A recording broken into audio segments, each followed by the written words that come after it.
ఏంటి ఇబ్బంది పడుతున్నావు? నేను దాండియాలో చాలా ఎగిరిన, కాళ్ళు నొస్తున్నాయి. ఏంటిది? Life long foot massager.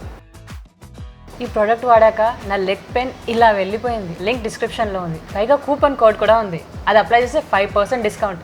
అయితే సార్ ఒకప్పుడు డబ్బున్న వాళ్ళు నిర్మాత అనేవారు, ఆ తర్వాత కాంబినేషన్ సెట్ చేసుకోగలిగిన వాళ్ళు ప్రొడ్యూసర్ అనేవారు, ఆ తర్వాత శాటిలైట్ రైట్స్ ప్రాపర్గా అమ్ముకోగలిగిన వాళ్ళు, ఇప్పుడు ఓటీటీ రైట్స్ ఇది వచ్చింది. సో ఈ మేకింగ్ ప్రాసెస్ అనేది కానీ, లేదంటే ఈ kind of selling out cinema అనేది కానీ ఎక్కడ ఒక స్టాప్ లైన్ ఉంటుంది దీనికి? ఎందుకంటే ఇది ప్రతిసారి ఎవల్యూషన్ అవుతూనే ఉంది. కాకపోతే ఇంతగానో అంటే ఇన్ని రకాల బిజినెస్లు వచ్చినా కూడా, హిందీ శాటిలైట్ కానీ, హిందీ యూట్యూబ్ బిజినెస్ కానీ, డబ్బింగ్ రైట్స్ కానీ, ఇన్ని రకాల బిజినెస్లు వస్తున్నా కూడా స్టిల్ ప్రొడ్యూసర్ అనేవాడు సేఫ్ జోన్లో ఉండట్లేదు అని చెప్పేసి, అంటే ఇది ఎందువల్ల రీజన్? ఇన్ని రకాల బిజినెస్లు వస్తున్నాయి కానీ వాళ్ళు అనుకున్న హీరోలే వాళ్ళు ఫ్యాన్సీ రేట్లు కొంటున్నారు. అదొకటి మెయిన్ రీజను.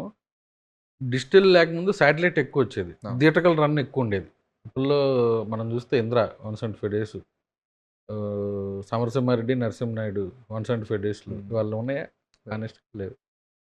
థియేటర్కల్ రెవెన్యూ తగ్గింది, బట్ ఇప్పుడు పెరుగుతుందేమో అనుకుంటున్నాను నేను. ఫుట్ ఫాల్స్ పెరుగుతున్నాయి అనిపిస్తుంది. సినిమా బాగుంటే డెఫినెట్గా రెవెన్యూ అనేది మనం ఊహించలేని ఫిగర్లో ఉంటుంది. బాగలేదంటే ఇంకా మనం ఊహించిన ఫిగర్ దాంట్లో 50% కూడా ఉండలేదు. ఓకే.